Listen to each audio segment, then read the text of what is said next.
자, 그러면 지금부터 종목 진단으로 들어가 보죠. 첫 번째 종목은 전화로 연결을 해보겠습니다. 네, 선장님 안녕하십니까? 예, 수고 많으십니다. 네, 반갑습니다. 자, 오늘 어떤 종목 도와드릴까요? 예, 애경 케미칼. 애경 케미칼이요? 예. 예. 매수하신 가격하고 비중 알려주시죠. 예, 12,100원에 10%. 12,100원에 10%요?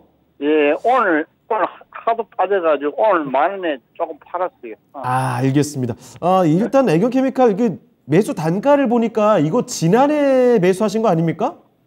조금 됐습니다. 그렇죠. 예. 아이고, 고생 많이 하셨고요. 7,600원까지 갔다 왔네요. 예. 11,600원 한번 올라가더만.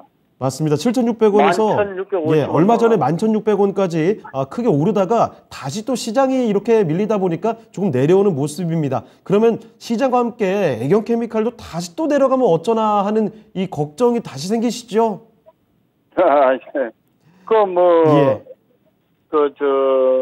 회사도 좋고. 네.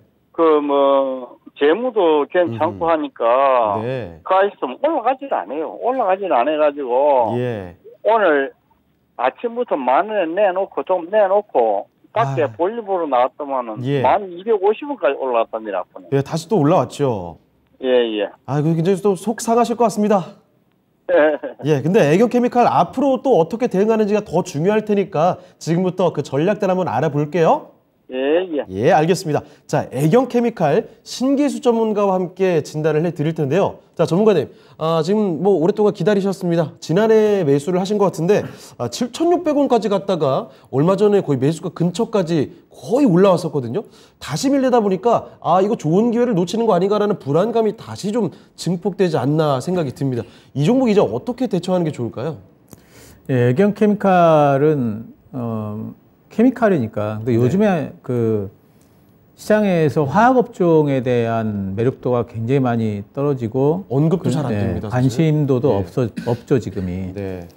그리고 지금 이제 그 시장 전반적으로 보면은 걱정하는 게 뭐냐면 이제 경기 침체 걱정하잖아요. 그렇죠. 경기 둔화, 경기 침체 이런 것들 얘기 나오게 되면 제일 불리한 쪽이 또 화학 업종이에요. 왜냐하면 경기 민감주기 때문에. 그렇습니다. 애경 화학주들 지금 하나하나 면면을 살펴보면은 굉장히 지금 밸류에이션적으로 보면은 낮은 종목들이 많아요. 멀티플이 낮은 종목들이 많고, 그렇지만은 그럼 멀티플이 낮다고 해서 갈 수 있느냐? 이거는 시장 관심이 좀 돌아와야 되거든요. 그러니까 이 주식시장이라는 것도 트렌드라는 게 있어가지고 유행을 타지 못하면은 뭐 종목이 뭐 좋고 나쁘고를 떠나가지고 사는 사람이 없습니다. 사는 사람이 없으면은 못 올라가는 거고요. 애경 케미칼도 이제 그런 종목 중에 하나로 이제 봐야 되겠고, 지금 PER로 보게 되면은 뭐 작년 수준으로 봤을 적에 4배 이하, 아마 올해는 실적이 더 늘었기 때문에 지금 뭐 3배, 2배 이럴 거예요. 그래서 한 3배 막 이러니까 사실 굉장히 싸죠. 싸다고 해서 올라가느냐 그러면은 또 이제 그게 어떻게 될지 이제 우리가 지금 상황에서는, 그거를 단기적으로는 좀 불리하다 볼 수가 있겠고, 요번에 이제 지난 5월달, 6월달에 이제 빠졌던 이유는 이제 3사 합병을 한다는 것 때문에 이제 빠졌고요. 합병 결정이 난 이후로 이제 반등이 나오고 있습니다. 이 회사가 애경 화학하고, 애경 유화하고 또 AK 캠텍이라고 비상장 회사하고 애경 화학하고 3사를 다 합병을 해가지고 이제 애경 케미칼이 됐거든요. 그러니까 합병 이슈가 시장에서 보기에 나쁘지 않았던 것 같아요. 8,000원 단까지 내려갔다 다시 올라오는 걸 보니까. 근데 이제 이 이슈로 12,000원을 뚫기에는 시장에서 조금 이제 부담이 좀 되는 거죠. 거기를 뚫고 올라가려면은 뭔가 이제 화학 업종에 대한 시선 자체가 좀 바뀌어야 될 것 같아요. 그래서 뭐 이제 반등은 나올 걸로 보입니다. 11,000원까지 반등은 뭐 무난하게 나올 걸로 보이는데, 현재 상황에서 화학 업종에 대한 어떤 그 뷰가 그렇게 썩 매력적이지 않고, 그렇기 때문에 11,000원 정도 올라오면은 한번 뉴스를 한번 살펴보세요. 그러니까 이 종목도 예전에 보면 뭐 천연가스, 천연 고무가가 오른다고 갑자기 폭등하고 그런 적도 있어요. 그러니까 뉴스가 올라올 때 뉴스가 혹시라도 그런 이슈를 타면서 올라왔으면 더 갈 수 있지만, 별다른 뉴스 없이 그냥 쭉 올라왔다 그러면은 11,000원 단에서 그 위쪽에서는 좀 매도를 하시고 교체 매매 하시는 게 지금 같은 시장에서는 훨씬 더 유리할 걸로 생각이 좀 됩니다. 네, 알겠습니다. 자, 애경케미칼 진단을 이렇게 도와드렸습니다. 자, 시청자님, 지금 진단을 좀 도와드렸는데 더 궁금한 점 혹시 있으십니까? 네, 시청자님, 혹시 듣고 계시죠? 지금 연결이 잠시 끊어진 것 같은데요. 자, 애경케미칼에 대한 내용을 도와드렸습니다. 아무쪼록 지금 말씀드린 내용들 참고하셔서 앞으로 대응하시면 좋을 것 같습니다. 시장 상황이 참 어렵다 보니까 이 화학업종에 대한 뷰도 쉽게 볼 수는 없을 것 같네요. 아무쪼록 진단 내용 참고해 보시고 저희 또 다음에 곤란한 일 있을 때는 다시 한번 연락 주시면 좋겠습니다. 자, 이렇게 전화 종목 진단을 먼저 해봤고요. 두 번째 종목으로 바로 또 넘어가 보도록 하겠습니다. 유튜브 종목으로 볼 텐데 신희석 캐스터가 안내해 드리겠습니다. 신희석 캐스터. 네, 유튜브를 통해서 들어온 진단 신청 만나보겠습니다. 권희천님, 안녕하세요. 정말 어려운 시장입니다. 그렇죠. 네, 기아차 82,000원의 비중 30%인데요. 종목 진단 부탁드립니다. 라고 보내주셨네요. 네, 최근에 좀 시장이 어려운 반면에 완성차 업계는 그래도 좀 선방하는 모습 보여주고 있습니다. 오늘 기아 그래도 좀 상승하면서 2% 정도 소폭 상승하면서 마감했네요. 오늘 종가 기준으로 76,500원 정도인데 매수가가 조금 높은 82,000원 정도에서 매수를 하신 것 같습니다. 오늘 한 6% 정도 종가 기준으로 손실 구간에 계신 걸로 보이는데요. 오늘 완성차 업계 관련 소식들 좀 살펴보면 미국의 인플레이션 감축법을 좀 피하기 위해서 완성차 업계가 멕시코를 공략하고 있다는 소식이 있었습니다. 특히 기아 같은 경우에는 이미 멕시코에 완성차 공장을 가동하고 있는데요. 이 멕시코 공장 일부 라인을 전기차 생산에 적합하게 개조하는 방식을 검토하고 있는 것으로 알려져 있는데요. 앞으로의 주가에 또 어떤 영향을 미칠지 저도 궁금해지는 부분이네요. 네, 오늘 그럼 김영우 전문가님께 기아차에 관한 종목 대처 방안 또 알아보도록 하겠습니다. 김영우 전문가님, 기아 어떻게 대처하면 좋을까요? 네, 일단 기아를 살펴보시기 위해서는 전반적으로 이 글로벌 정세에 대해서 먼저 말씀을 드릴 수밖에 없을 것 같습니다. 원래는 차량용 반도체에 대한 이런 쇼티지 현상 때문에 자동차가 좀 팔리지 않을 거다. 그리고 대기 시간도 굉장히 길었던 것으로 다 기억을 하실 거고 체감을 많이 하셨을 겁니다. 근데 2분기에 이제 매출액이라든지 영업이익 자체가 굉장히 높게 나오면서 이 실적에 대한 그런 기대감을 꾸준하게 이어갈 수 있지 않을까. 그리고 소비 심리에 대한 부분도 계속해서 이어나갈 수 있지 않을까라고 다들 이제 판단을 많이 했는데, 지금 이 자동차에 대한 소비 심리를 보자면 결국에 이 자동차도 소비재에 속하기 때문에 글로벌 정세와는 지금 맞지 않는 그런 종목이긴 하다. 하지만 저는 이 기아를 단순히 이런 소비재뿐만 아니라 전 전기차 쪽으로 주목을 많이 해보고 싶은 부분이 있습니다. 이 전기차 시장, 북미향 전기차 시장에서 기아가 차지하고 있는, 특히 기아 현대차라고 거의 불러야겠죠. 현대 기아차가 차지하고 있는 그 비중이 점점 높아지고 있고, 그리고 뉴스플로우를 찾아보시면 아시겠지만 이제 작년만 해도 거의 미국의 보조금을 거의 4천억 정도 가져갔어요. 4천억 정도 가져간 만큼 이번에 IRA에 대한 대응이 굉장히 저는 기아로서는 중요하다라는 말씀을 일단은 드리고 싶습니다. 그래서 지금 아까 이제 앵커님이 잘 말씀해 주신 것처럼 멕시코 공장을 전기차 라인으로 돌려서 이거를 개조해서 생산을 할 수 있게, 즉 세제 혜택을 받을 수 있게 지금 개조를 하고 있는 그런 상황이라고 보시면 되겠습니다. 그래서 그런 대응들이 굉장히 저는 중요하다고 생각을 하고, 이 부분은 각 기업의 노력뿐만 아니라 정부에서 또한 노력을 해줘야 되는 그런 부분이라고 저는 판단을 하고 있습니다. 근데 제 개인적인 판단으로는 이런 노력들은 당연히 필수적으로 잘 될 수밖에 없다라는 말씀을 드리고, 사실 이 최근에 이제 정치 얘기를 좀 하긴 그렇지만 좀 불안한 감이 있어요. 감이는 있지만 전기차라든지 아니면 원전, 방산 이쪽은 절대로 정부가 놓쳐서는 안 되는 국가 필수 사업으로 지금 발전을 해가고 있습니다. 그렇기 때문에 저는 그런 점에서 이것까지 놓치면은 정말 안 좋아질 수밖에 없다. 하지만 저는 확률적으로 이 세제 혜택을 놓칠 수 없는 부분이 저는 강하다고 생각을 합니다. 그래서 기아차도 지금 주가가 빠진 거에 비해서 여전히 저는 덜 빠졌다고 생각을 하는 게, 기아가 좀 답답한 구간이 이제 고점에 이제 저번에 102,000원, 재작년이죠. 재작년 2월에 102,000원까지 올라갔다가 계속해서 꾸준하게 횡보세를 보여주고 있습니다. 75,000원 라인에서 90,000원 라인까지 이제 박스권을 강하게 그리고 있는데, 지금이 어떻게 본다면 이 박스권 박스권으로 본다면 좀 좋은 매수 타점이 될 수도 있지 않을까라는 좀 개인적인 생각은 해봅니다.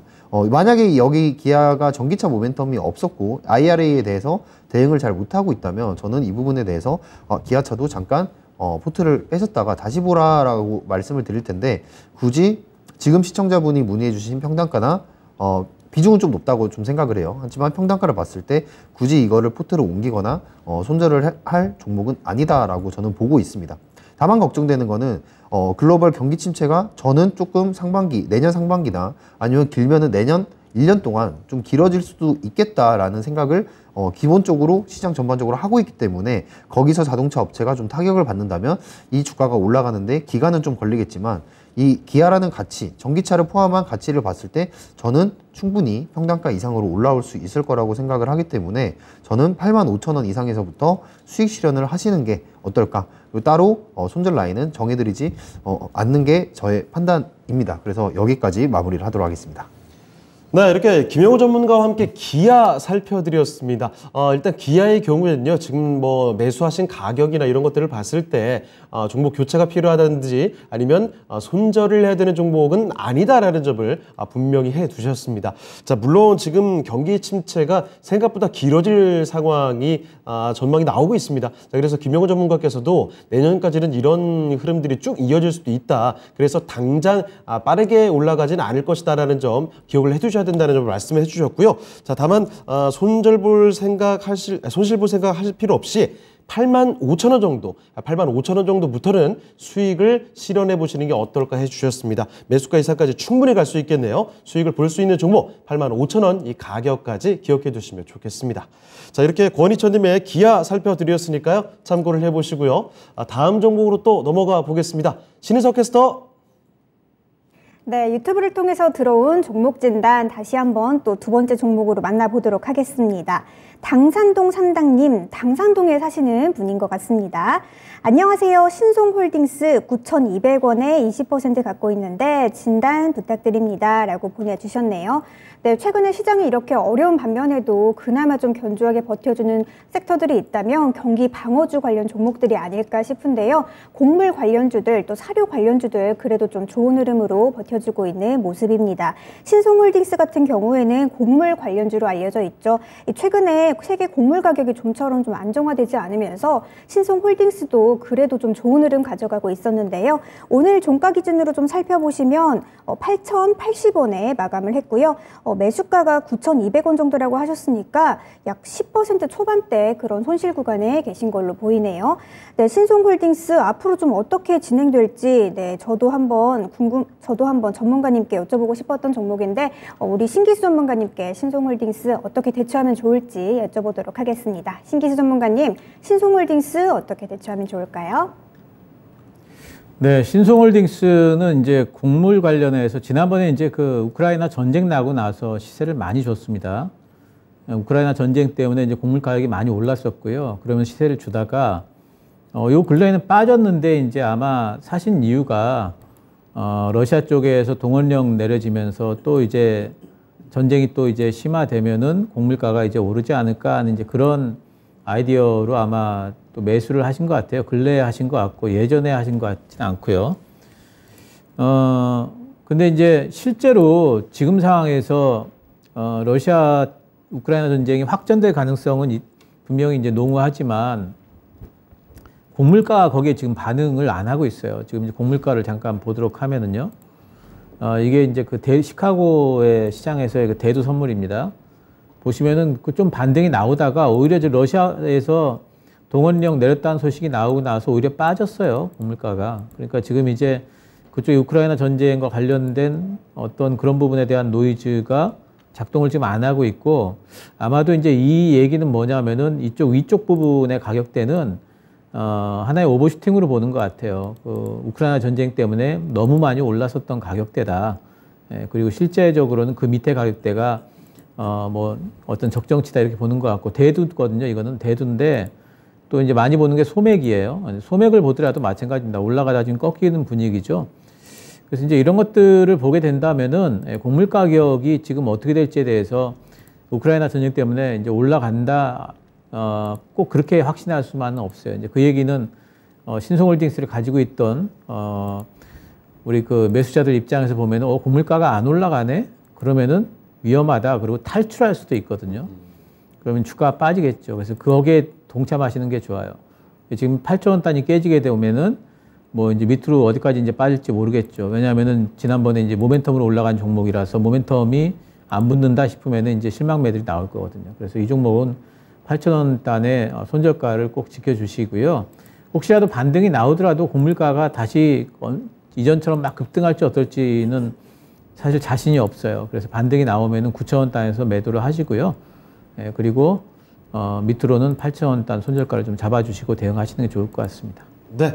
자, 신성홀딩스 살펴드렸습니다. 올해 부각된 우크라이나와 러시아 간의 전쟁 이야기 때문에 이 곡물 가격 상승에 관련된 종목들 굉장히 발빠르게 움직임이 나왔었죠. 자, 그래서 예전에는 우크라이나 전쟁 관련된 이슈가 불거질 때마다 곡물 가격이 급등하는 모양새가 나타났습니다만 요즘에는 그런 움직임이 연동되지 않는 경향성이 있습니다. 자, 그래서 신성홀딩스 최근 들어서 우크라이나 러시아 쪽에 동원령 이야기도 나오고 하니까 다시금 전쟁 이야기 나오고 곡물 가격 상승 하면 이 종목도 오르지 않을까 이런 기대감이 있을지 몰라도 주가에 어떻게 변수로 작용될지 이게 좀 미지수네요. 손절가 분명히 지키셔야 될 것 같습니다. 손절 가격은 8,000원으로 잡아주셨으니까요. 이제 꼭 지키시면서 대응해 보시면 좋겠습니다. 자, 당산동 산당님의 신성홀딩스까지 짚어드렸습니다. 자, 그러면 또 다음 종목으로 가볼 텐데요. 이번에는 전화 연결해 보겠습니다. 네, 전화님 안녕하십니까? 여보세요. 안녕하십니까? 네, 반갑습니다. 네, 반갑습니다. 네, 어떤 종목 때문에 고민하고 계실까요? 아모레퍼시픽. 아모레퍼시픽이요? 예. 아모레퍼시픽이 맞습니까? 예.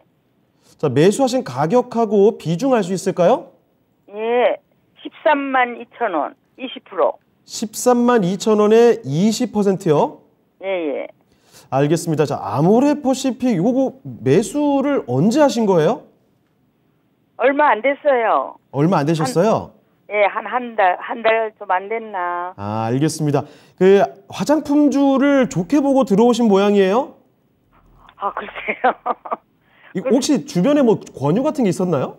아니, 없었어요. 그러면 그 화장품주 아모레퍼시픽에 대한 좋게 본 점이 있으실 거 아니에요? 예, 어떤 점을 좋게 보신 걸까요, 혹시? 글쎄요, 잘 모르겠어요. 그러면 지금 말씀하신 거 들어보니까 아모레퍼시픽도 그렇고 사실 이 화장품 관련된 종목들이 주가가 많이 내려왔죠? 예, 차트상으로 슥 봐도 바로 보이실 텐데 자, 주가가 이렇게 많이 내려오다 보니까 이제 올라가지 않을까 이런 기대감으로 좀 매수하신 게 아닐까요? 그래요. 맞죠? 네, 맞습니다. 네, 화장품 주가도 많이 낮아졌고 이제 코로나도 끝나간다 이런 얘기 나오니까 아모레퍼시픽을 매수하신 게 아닌가 싶습니다. 예. 자, 그러면 그 기대대로 바로 올라갔으면 좋았을 텐데 이게 또 이 시장이 밀리다 보니까 화장품주들이 또 같이 내려가네요. 네, 지금 고점 대비 30만 원까지 갔던 종목인데 지금 지난해 고점 대비해서 62% 내려와 있습니다. 이 정도 주가 상황이면 이거 도대체 언제적 있었던 주가인지 모를 정도로 정말 오래전에 나왔던 저점 부근이거든요. 자, 그러면 아모레퍼시픽 지금부터 과연 좋게 볼 수 있는지 한번 여쭤볼게요. 예. 자, 김영우 전문가와 함께 진단을 좀 해드리도록 하겠습니다. 자, 김영우 전문가님, 지금 화장품주들 전반적으로 다 그렇습니다만 아모레퍼시픽 이 주가가 너무 낮아졌어요. 어떻게 보십니까? 맞습니다. 일단은 중국의 영향이 가장 크지 않았나 싶습니다. 아무래도 우리나라가 지금 중국과 연관이 되어 있는 기업들이 굉장히 이제 소위 말해서 통수를 많이 맡고 있는데 지금 현재 이런 미중 갈등이 전반적으로 이 글로벌 정세에 그런 부분들이 이어지고 있는데 저희는 아무래도 중국보다는 미국 쪽에 이런 색깔을 가지고 있고 반면에 이제 소비는 중국이 많이 해주고 있는 그런 상황입니다. 그렇기 때문에 중국이 지금 이러한 소비 둔화가 온다면 아모레퍼시픽도 어쩔 수 없이 이런 하방 압력을 받을 수밖에 없고 3분기 같은 경우에도 지금 실적이 거의 영업이익 같은 경우에 55% 정도 하락을 할 것이다 라는 그런 분석들이 지금 계속 나오고 있어요. 그런 점을 봤을 때 사실 이 시청자분의 마음은 이해를 할 것 같습니다. 리오프닝이 일어나고 만약에 마스크를 벗게 된다면 당연히 화장품들이 오르지 않을까 이런 생각으로 접근을 하셨을 것 같아요. 우리가 항상 그 기대감에 또 관련된 뭐 뉴스도 나오고 하니까 네, 맞습니다. 매수를 하려고 하는 분들이 꽤 많아요. 네, 그렇죠. 그러니까 지금 뭐 색조 화장품이라든지 그런 테마 섹터들이 많이 올라오는 모습들을 보여주고 있는데 저는 아모레퍼시픽이 중국과 껴있기 때문에 저는 보수적 관점으로 봐야 되지 않나라는 좀 말씀을 드리고 싶습니다. 예. 그리고 제가 화장품 관련주를 항상 말씀을 드릴 때 뭐 중국도 중국인데 지금 화장품은 산업 자체가 뷰티 산업 자체가 지금 이 채널이 많이 분산이 되고 있다라는 말씀을 좀 많이 드렸었어요. 네. 원래 예전 같으면 이 대기업들의 그 브랜드를 통해서 많이 제품을 판매를 했고 네. 그 브랜드만을 믿고 샀던 고객들이 다양했다면 요즘에는 스마트 컨슈머라고 하죠. 똑똑한 소비자들이 굉장히 많아졌기 때문에 직접 알아보거나 아니면 온라인을 통해서 그런 품질, 그런 브랜드보다는 품질을 통한 그런 화장품들을 많이 소비를 하고 있는 그런 형태가 많이 이어지고 있습니다. 예. 그리고 더 구체적으로 가보자면 뭐 인플루언서라든지 아니면은 SNS를 통해서 그런 따로 다른 채널의 브랜드들이 새로 신생으로 많이 형성이 되고 있어서 맞아요. 저는 개인적으로 이 화장품 업계는 좀 보수적으로 보는 바입니다. 아, 전망이 밝지 않다. 네, 맞습니다. 오히려 차라리 이런 의료기기 쪽은 우리나라 기업들이 기술력도 네. 좋고 해외 수출을 많이 이뤄내고 있고 여전히 이 가성비라는 측면에서 굉장히 좋기 때문에 좋게 보는데 화장품 쪽은 저는 이제 조금 사양 산업 쪽으로 흘러가지 않을까. 좀 그런 생각을 좀 하고 있어서 예. 아모레퍼시픽 같은 경우도 지금 거의 바닥을 만들지 못하고 좀 내려가고 있는 상황이라서 빠른 대응이 좀 필요하실 것 같아요. 네. 그래서 아마 아모레퍼시픽이 지금 시가총액이 6조 정도 되기 때문에 뭐 테마성으로 이렇게 움직인다 그렇게 보기는 힘들 것 같습니다. 근데 한 가지 조금 그래도 다행인 점은 중국에 대한 그런 경제 조정 자체가 이번 연말에 한번 끝나고 그 부양책을 한번 쓰지 않을까. 아하. 그렇다면 중국 경제가 한번 올라오면서 소비가 만약에 늘어난다면 네. 그때 아모레퍼시픽을 빠져나올 수 있는 기회가 한번 있을 거라고 저는 판단을 합니다. 아, 네. 네, 그래서 저는 13만 2천 원이라는 평단가까지 기회를 준다면 저는 그때는 비중을 저는 다 빼시는 게 어떨까 혹은 약수익 보고 나오시는 게 어떨까라는 말씀을 드리고 싶습니다. 네. 지금 차트를 보더라도 바닥이 어딘지를 이거는 파악을 할 수 없는 그런 좀 힘든 종목이라고 저는 생각을 해요. 지금 주가가 정말 오래전 있었던 주가 수준이에요. 네, 맞습니다. 그래서 이것 또한 이제 매출을 안 볼 수가 없는데 매출액 자체는 굉장히 또 크게 올라갈 크게 또 찍힐 것으로 이렇게 전망이 됩니다. 근데 그것도 2023년, 2024년이기 때문에 당장의 기대감을 심어주기에는 조금 부족한 종목이다. 네. 그리고 영업이익도 이번 연도가 좀 작년에 비해서 많이 좀 깨졌기 때문에 그런 부분들을 생각해 봤을 때 조금 시간이 걸릴 수는 있겠지만 지금은 결국 대응이 중요한 부분입니다. 네. 대응이 중요한 부분이기 때문에 평단가까지 올라올 수 있는 부분이 있다. 하지만 내년까지 저는 기다려봐야 된다고 생각하고 만약에 평단가를 올라온다면 그때 저는 전체 비중을 다 빼야 되는 종목이다라고 말씀을 드려야 될 것 같습니다. 네, 알겠습니다. 자, 시청자님, 일단 아모레퍼시픽도 그렇고 화장품주 쪽으로 전망을 밝게 보기 좀 어렵대요. 그래서 일단 정리를 좀 해주셨는데 지금 여기서 손절하시기보다는 조금만 더 기다려보시는 것도 좋을 것 같습니다. 시장이 최악의 국면을 좀 지나가고 중국 쪽에서 뭐 부양책을 쓰고 이렇게 되면 빠르면 연말쯤 아니면 내년쯤까지 좀 지켜보시다 보면 평균 단가 매수가까지 올 것 같아요. 매수가 부분 정도까지 도달했을 때 빠져나오시는 게 좋을 것 같습니다. 참고되셨죠? 네네. 네, 알겠습니다. 다음에 또 다른 종목으로 궁금하시면 전화 주세요. 네, 감사합니다. 네. 자, 이렇게 전화 종목 진단을 해봤습니다. 전화로 아모레퍼시픽 살펴드렸습니다. 참고 여러분도 같이 한번 되셨길 바랍니다. 자, 다음 종목으로 가볼 텐데요. 자, 이번에 살펴볼 종목 유튜브에서 찾아봤습니다. 유튜브에서 아리아님께서 보내주신 종목이네요. 안녕하세요. 인사 주시면서 대원제약 남겨주셨습니다. 대원제약의 매수 가격 보니까요. 18,700원이네요. 10% 비중. 대원제약의 이 차트 보시면 아시겠지만 오늘 일단 15,400원에 종가가 나왔고요. 주가가 확 치고 한번 올라갔다가 금방 빠졌다가 잠깐 올라갔다가 또 금방 빠졌다가 계속 이런 일이 좀 반복되거든요. 주가가 사신 가격에 비해서 좀 떨어져 있는 상황입니다. 다시 한번 올라갈 수 있을까? 매수가 이상 올까요? 라는 질문이 핵심 질문이 되겠네요. 자, 뭐 여기서 훅 빠지는 일도 사실 뭐 제한적이긴 한데 다시 오를 수 있을까? 시장 상황이 뒤숭숭하다 보니까 불안하셨던 모양입니다. 자, 지금부터 대원제약에 대한 진단을 도와드리죠. 자, 신기수 전문가님, 대원제약입니다. 매수가까지 갈까요? 예, 뭐 매수가까지는 이제 무난하게 좀 올라가지 않을까 싶고요. 예. 이제 말씀하신 대로 이 회사는 이제 박스권을 주로 이제 달립니다.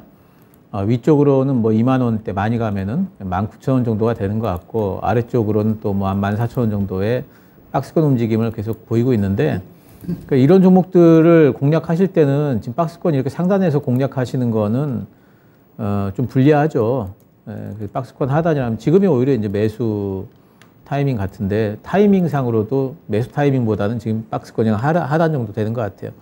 그러니까 대원제약은 다른 이제 바이오제약하고 좀 다른 게, 다른 바이오제약주들은 보면은 이제 주로 자기네들 뭐 임상이 어떻게 되면은 막 날라갔다 또 급락했다 막 이러잖아요. 그렇죠. 근데 대원제약을 시장에서 바라볼 때는 이제 그런 다른 바이오제약사들하고 좀 달라요. 이 회사는 그 R&D를 기반으로 한 회사로 바라보지 않고, 예.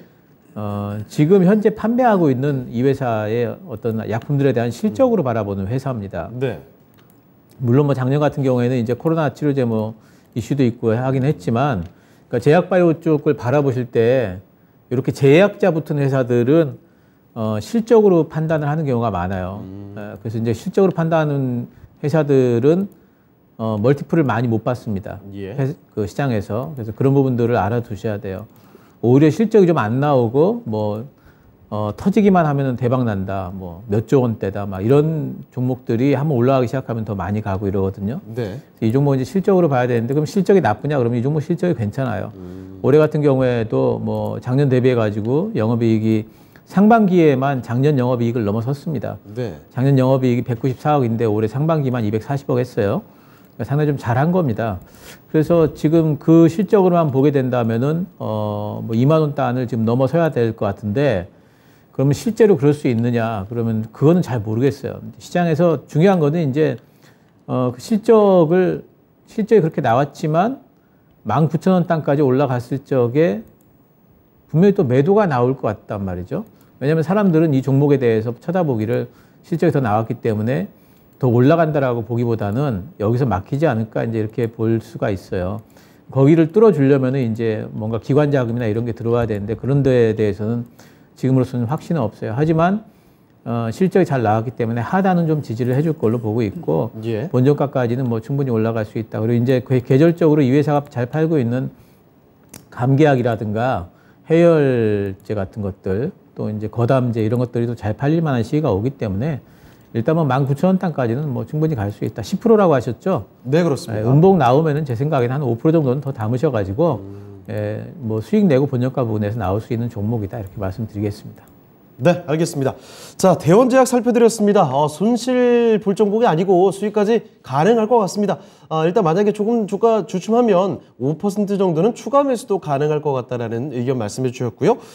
매수 가격 정도네요. 19,000원 정도에서 빠져나오는 게 좋을 것 같습니다. 자, 이렇게 아리아님의 종목 진단 대원제약까지 봐드렸으니까요. 참고를 해보시고요. 자, 다음 종목으로 바로 넘어가 보겠습니다. 이번에 살펴볼 종목은 이번에도 유튜브에서 찾아봤거든요. 달달님께서 보내주신 종목인데, 이번에도 지난 그 전쟁 이슈 때문에 곡물 가격 상승과 함께 비료, 사료 이런 관련주들도 굉장히 급등세를 보였죠. 그쪽입니다. 우성 볼게요. 자, 우성 31,650원에 매수를 하셨고요. 비중이 10%입니다. 이거 주가가 많이 밀렸죠. 지금 일단 달달님께서 남겨주신 내용은요. 오래 갖고 있어도 매수가까지 힘들까요? 대응 전략 부탁드립니다. 라는 말씀. 주가가 벌써 손실이 거의 뭐 30% 정도 나셨기 때문에 이거 손실만 메울 수 있다면 오랫동안 보유하겠지만, 손실 메울 수 없다면 오래 보유할 의미가 없지 않겠습니까? 그래서 고민을 하시는 것 같습니다. 자, 우성 이 손실을 메울 수 있을 만한 종목인지 지금부터 봐드리도록 하죠. 자, 김영호 전문가님, 우성입니다. 31,000원대 매수하셨는데 21,000원대까지 내려왔습니다. 네. 손실 충분히 좀 줄여볼 수 있는 종목일까요? 일단은 긍정적인 답변을 솔직히 못 드릴 것 같아요. 왜냐면 일단 시가총액이 1,000억이 아래이고 1,000억이 아래더라도 만약에 이 종목이 뭐 성장성이 있거나 이 기업이 하고 있는 그런 실적이 괜찮게 나올 수 있는 그런 부분이 있으면은 제가 좀 좋은 말씀을 그래도 드리려고 하는데 그런 점에서 이 재료 같은 경우에는 뭐 비료, 사료를 만드는 어쨌든 기업이거든요. 최근에 우크라이나 또 관련해서 밀 관련주들 또 굉장히 상승세가 좋았던 것으로 보입니다. 그런데 이 종목 같은 경우에는 그 테마적인 섹터를 형성할 때도 거래량이 전혀 거의 없었다고 저는 봐요. 그래서 지금 테마적인 부분도 이탈을 해버렸고 그런 점에서 지금 하고 있는 일을 봤을 때도 실적을 보자면 작년에 4,800억 정도 나왔습니다. 그러니까 이 시가총액 몸집에 비해서 매출액이 도대체 몇 배가 나온 거야 이렇게 놀라실 수 있겠지만 결국 우리가 봐야 되는 거는 이 기업이 남기는 마진을 봐야 되거든요. 마진이 작년에 9억 남겼습니다. 9억을 남겼다면 굉장히 좀 나쁘게 말해서 굉장히 안 좋은 수준이거든요. 좋지 않은 수준이고 이번에도 마찬가지로 지금 1분기 작년 4분기 마저도 마이너스, 그리고 이번에 2분기 때 지금 9억이 찍혔습니다. 근데 이제 1분기 때 마이너스 10억이 찍혔기 때문에 이번 연도 결론적으로 지금 현재까지 마이너스거든요. 그런 종목이기 때문에 지금 시장에 그런 기대감이라든지 아니면 뭔가 기대할 수 있는 재료라든지 그게 없다라고 저는 판단이 됩니다. 그래서 결국 대응이 굉장히 중요하다고 저는 말씀을 드리고 싶은데요. 지금 차트적으로 말씀을 드리자면 지금 현재 이 주가가 우성이라는 종목이 고점을 이때 이제 무슨 이슈가 있었는지 정확히 모르겠지만 2012년, 13년 되기 전에 96,000원까지 갔던 종목이에요. 근데 이게 지금 내려와서 이 바닥을 한번 찍고 나서 다시 한번 주가가 이제 횡보세를 오다가 중간에 이제 한 번씩 이렇게 튀어 올랐단 말이죠. 튀어 올랐는데 여기 지금 보시면 여기 지금 두 번째 바닥을 찍었고 그 다음에 세 번째 바닥을 찍었는데 여기는 사실 코로나 저점이기 때문에 코로나 저점은 주가에서 차트적인 분석을 말씀드릴 때 빼야 됩니다. 여기는 모두가 다 해당되는 구간이기 때문에 여기는 빼야 된다고 말씀을 드리고 싶고, 그리고 세 번째 이제 드디어 바닥권에 또 들었어요. 그러니까 13년, 19년 그리고 이번 연도에 바닥을 한번 찍었는데 세 번째 터치란 말이죠. 그럼 만약에 이 오랫동안 이 종목을 가지고 있던 투자자들도 이쯤 오면은 여기가 무너질까 이제 걱정이 되는 그런 세 번째 터치가 되는 그런 순간이라고 저는 보고 있습니다. 그래서 이거는 좀 빠르게 대응을 좀 하는 게 필요하지 않을까라고 봐요. 그래서 저는 최대한 2만 원 마디가에 만약에 지지를 못 받는다면 이거는 빠르게 좀 빠져나와야 되는 그런 종목이다. 물론 이런 종목들이 결국에는 이 1,000억짜리 미만짜리는 이 주가를 누가 관리하느냐가 중요하거든요. 어쨌든 1,000억짜리 아래에 있는 종목들 주가를 어떻게든 띄우기 위해서 뉴스플로우라든지 돈을 써서 올릴 수는 있습니다. 근데 막연하게 올릴 수 있다는 그런 기대감에 가지고 있다가는 조금 낭패해 볼 수 있는 확률이 조금 더 있다라고 저는 생각을 해요. 그래서 지금 기대할 수 있는 부분은 기술적인 반등밖에 저는 기대할 수 있는 방법이 없다라는 말씀을 드리고 싶어요. 그래서 우성이라는 종목은 2만 원 손절 라인을 잡고 좀 빠르게 좀 대응을 해보셔야 되지 않나라는 말씀을 드리겠습니다. 네. 자, 우성 살펴드렸습니다. 테마적인 움직임 이제 기대하기가 참 쉽지가 않습니다. 그래서 탈출 전략을 모색해 보셔야 되고요. 기술적 반등 정도입니다. 자, 그리고 2만 원을 지지해주지 못한다면 그때는 손절도 고민하셔야 된다는 점 말씀을 드릴게요. 자, 달달님의 우성까지 봐드렸고요. 종목 하나 정도만 더 가보겠습니다. 자, 유튜브에서 가자님께서 보내주신 종목인데요. 한전 KPS입니다. 이 종목 최근에 주가 많이 내려왔을 텐데 매수 가격 볼게요. 39,705원, 15%입니다. 39,000원 단위라면은 그래요. 한전 KBS 최근에 뭐 매수하신 게 아닌가라는 생각도 드는데, 자, 일단 35,000원까지 내려와 있습니다. 다시 한번 솟구칠 수 있을까요? 지금부터 알아볼게요. 자, 신규 전문가님, 한전 KPS입니다. 주가가 고점 대비 사실 많이 내려왔는데 어떻게 보십니까?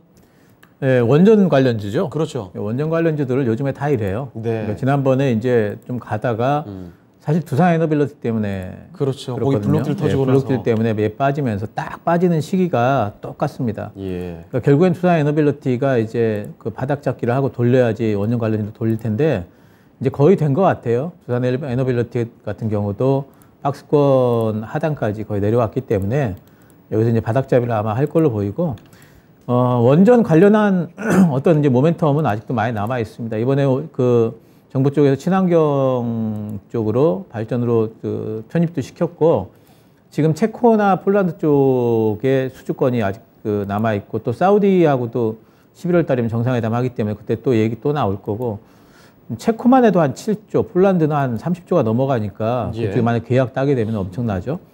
또 이제 우리나라만 하더라도 지금 원전 그 비율이 22% 정도인데 네. 이거를 33%까지 올리겠다고 그러니까 뭐 계속해가지고 정부 정책은 원전 쪽을 밀어줄 수밖에 없고요. 네. 두산 에너빌리티가 반등 나올 좀 기다리시면 될 것 같고 원전가는 충분히 오니까요. 예, 지금은 좀 기다리시죠. 이렇게 말씀드릴게요. 알겠습니다. 자, 한전 KPS, 두산 에너빌리티를 필두로 해서 원전주들이 다시 탄력을 받을 때를 좀 기다려볼 필요가 있을 것 같습니다. 자, 한전 KPS 일단 좀 지켜보는 구간이라는 점 기억해 두시면 좋겠네요. 자, 가자님의 종목 진단까지 도와드렸습니다. 자, 그러면 한전 KPS를 마지막으로 해서 오늘 종목 진단은 여기서 좀 끝내보도록 하죠. 그러면 지금부터는 내일장 전략으로 가보겠습니다. 자, 먼저 김영우 전문가님, 내일장 전략 우리가 어떤 포인트에 주목을 해봐야 되겠습니까? 일단 제가 경제 침체에 대한 구간에 있어서 경제 지표에 대한 민감도를 높여야 된다고 말씀을 드렸는데요. 네. 지금 CPI도 이제 곧 발표가 될 거고 그리고 앞으로 이제 있을 두 번의 FOMC 회의 결과도 중요한 이제 척도라고 보고 있는데 오늘 같은 경우에 이제 신규 주택 매매 발표가 있습니다. 어쨌든 경제 지표를 체크하는 데 있어서 신규 주택 매매 그리고 29일에는 2분기 GDP 확정치가 또 나옵니다.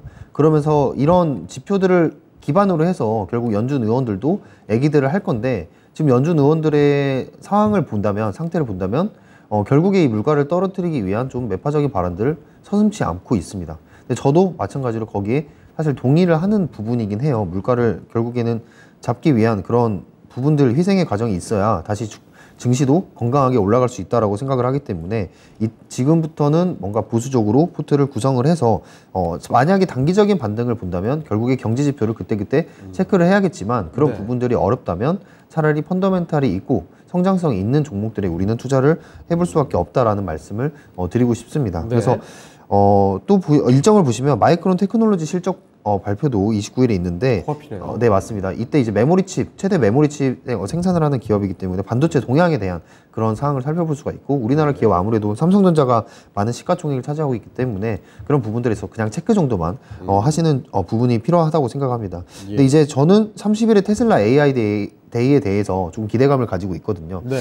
왜냐하면 로봇이라는 섹터 자체가 인플레이션에 따라서 고임금의 문제가 생기고 있잖아요. 그리고 고령화 문제도 있고요. 거기에 있어서 대체를 할 수 있는 그런 섹터이고 결국에는 발전을 할 수밖에 없는 섹터이기 때문에 그나마 지금 같은 침체 구간에서는 이런 섹터가 주가를 방어를 해주거나 아니면 주가가 움직임이 괜찮다라는 말씀을 드리면서 이런 일정도 있으니까 30일 전후로 해서 이런 부분을 살펴봐야 된다. 그래서 저는 관심 섹터를 로봇 그리고 2차전지 그리고 특히 소재 지금 원자재가 많이 올라오기 때문에 소재 부분을 좀 주목을 해봐야 된다고 생각을 하고요.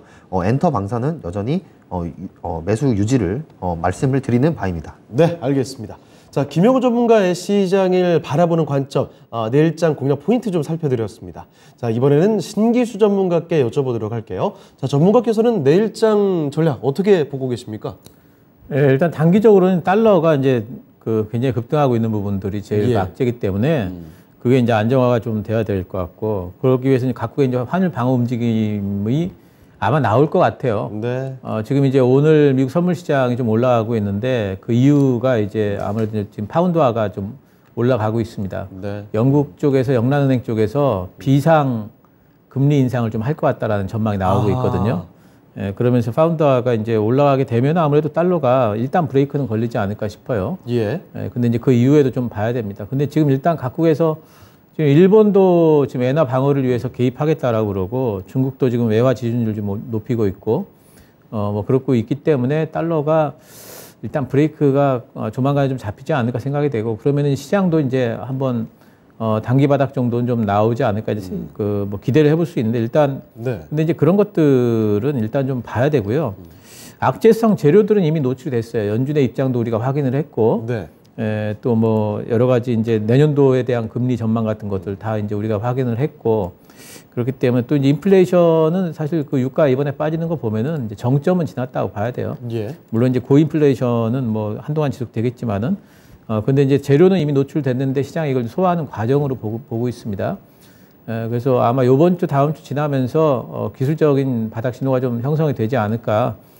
기술적인 바닥 신호가 형성이 됐다고 해서 뭐 급반등이 나오지는 않겠지만은 네. 그 이후에 이제 매수를 할 수가 있기 때문에 지금은 뭐 매수 엄청나게 막 적극적으로 뭘 하려고 하기보다는 좀 기다려 보시는 게 좋고요. S&P 500 기술적 바닥 신호가 아직까지는 안 잡히고 있어요. 네. 좀 시간이 걸릴 테니까 좀 관망하는 게 좋을 것 같습니다. 네. 요즘에 비슷한 이야기들 좀 많이 나오고 있습니다. 아직까지는 시장의 분위기가 좀 뒤숭숭하죠. 지켜보는 구간이라는 점 말씀을 또 해주셨습니다. 참고를 해보시면 좋겠습니다. 자, 그러면 두 분 전략 오늘은 여기까지 듣도록 하겠습니다. 여기서 두 분 인사드릴게요. 네, 두 분 오늘 말씀 고맙습니다. 감사합니다. 네, 진짜 쉬운 진단 여기서 마치도록 하겠습니다. 지금까지 다양한 투자 판단에 대한 도움 말씀 드렸습니다. 하지만 특정 종목의 상승과 하락을 보장하지 않는다는 점도 꼭 기억해 두시고요. 저희는 내일 이 시간에 다시 뵙도록 하겠습니다. 시청해주신 여러분 고맙습니다.